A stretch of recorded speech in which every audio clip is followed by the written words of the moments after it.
ان سماج کے ٹھیکیداروں کے لیے بھی یہ آج پیغام تھا کہ جو عورت کی زندگی کے مالک بن بیٹھتے ہیں اور اس کو وہ جب بھی وہ سیاست میں حصہ لینے کی یا کسی ایکٹیویٹی میں حصہ لینے کی بات کرتی ہے جس میں اجتماعی فائدہ ہو تو یہ فوراً کھڑے ہو جاتے ہیں ڈنڈے لے کے کہ پی ٹی آئی کے جلسے ہوتے ہیں، جب نون لیگ کے جلسے ہوتے ہیں، جب غیر ریاستی جماعتیں یہاں دندناتی پھرتی ہیں ریاست جموں کشمیر کے گلی کوچوں میں، تو اس وقت جو ہے وہ بے حیائی نہیں پھیلتی ہے۔ جب ان کو سزوکیوں میں لاد کے ووٹ دلوانے لے کے جاتے ہیں اس وقت بے حیائی نہیں پھیلتی ہے۔ جب ان کو ساتھ لے جا کے تو جو ہے وہ سیر سپاٹوں پہ لوگ نکل جاتے ہیں اس وقت بے حیائی نہیں پھیلتی ہے۔ تو عورتوں کا حق بنتا ہے، عورتوں کا رائٹ بنتا ہے کہ وہ عوامی جدوجہد کا حصہ بنے، قومی جدوجہد کا حصہ بنے، سیاست کا حصہ بنے۔ تو جو لوگ ایسی باتیں کر رہے تھے یہ ان کے منہ پہ جوتا ہے بہت بڑا۔ ہمارے ساتھ میڈم طاہرہ توقیر صاحبہ موجود ہیں۔ میڈم کیا کہتی ہیں؟ یہ کہا جا رہا تھا کہ اس طرح خواتین سڑکوں کے اوپر نہیں نکلیں گی اور آج جو بڑی تعداد میں خواتین اپنے حقوق کے لیے سڑکوں پر نکل چکی ہیں، تو کیا پیغام دیں گی؟ دیکھیں، یہ ایک عوامی ریفرینڈم تھا آج جو خواتین سڑکوں پہ تھی، یہ ایک ریفرینڈم تھا حکومت کے لیے، جو اقتدار اعلیٰ میں لوگ بیٹھے ہوئے ہیں ان کے لیے بھی، کہ عورتیں جو ہیں وہ اپنے مطالبات کے لیے، اپنے مسائل کے حل کے لیے باہر ہیں، اور ان سماج کے ٹھیکیداروں کے لیے بھی یہ آج پیغام تھا کہ جو عورت کی زندگی کے مالک بن بیٹھتے ہیں اور اس کو وہ جب بھی وہ سیاست میں حصہ لینے کی یا کسی ایکٹیویٹی میں حصہ لینے کی بات کرتی ہے جس میں اجتماعی فائدہ ہو تو یہ فوراً کھڑے ہو جاتے ہیں ڈنڈے لے کے کہ ہمارا سماج اجازت نہیں دیتا جی، ہمارا مذہب اجازت نہیں دیتا جی، ہمارا کلچر اجازت نہیں دیتا۔ میں یہ سمجھتی ہوں ان سینکڑوں عورتوں نے آج باہر نکل کے یہ ثابت کیا ہے کہ ہمیں مزاحمت کا درس ہمارا مذہب بھی دیتا ہے اور ہم سماج سے ہمیں اجازت لینے کی ضرورت نہیں کیونکہ ہم خود سماج ہیں، کلچر سے اجازت لینے کی ضرورت نہیں کیونکہ ہم خود کلچر ہیں۔ تو یہ آج عورتوں نے اتنی بڑی تعداد سے میں باہر نکل کے ان تمام جو باتیں تھی، تمام جو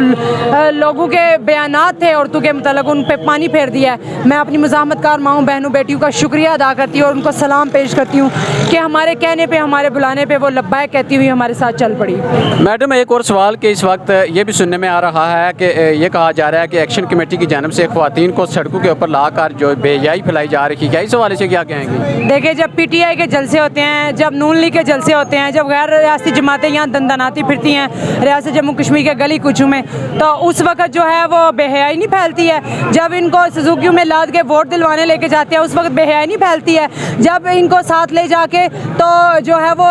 سیر سپاٹوں پہ لوگ نکل جاتے ہیں اس وقت بے حیائی نہیں پھیلتی ہے۔ تو عورتوں کا حق بنتا ہے، عورتوں کا رائٹ بنتا ہے کہ وہ عوامی جدوجہد کا حصہ بنے، قومی جدوجہد کا حصہ بنے، سیاست کا حصہ بنے۔ تو جو لوگ ایسی باتیں کر رہے تھے یہ ان کے منہ پہ جوتا ہے بہت بڑا کہ ان کے اس طرح کے پروپیگنڈے کے باوجود سینکڑوں کی تعداد میں خواتین باہر نکلی ہیں۔ اگر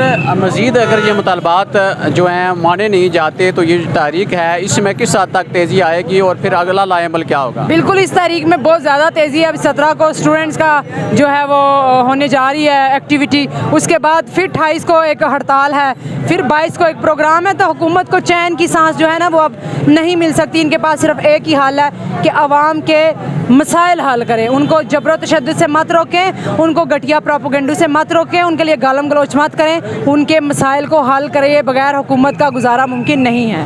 بالکل جی، آپ کی ان کی گفتگو آپ نے سنی کہ ان کا یہی کہنا ہے کہ حکومت کو چاہیے کہ پروپیگنڈے کرنے کے بجائے جو عوام کے بنیادی مسائل ہیں ان کو حل کرے، تب بھی جا کر ان کو چھٹکارا مل سکے گا، ورنہ جو احتجاج کا دائرہ کار ہے وہ دن بہ دن وسیع ہوتا جائے گا اور لوگ اپنے بنیادی حقوق ہیں، جو مسائل ہیں ان کو حل کرنے کے لیے اسی طرح جو پرامن احتجاج ہے اس کا سلسلہ جاری رکھیں گے۔ اسی کے ساتھ اجازت دیجیے، ایک نئے پروگرام کے ساتھ دوبارہ ملیں گے۔ اللہ نگہبان۔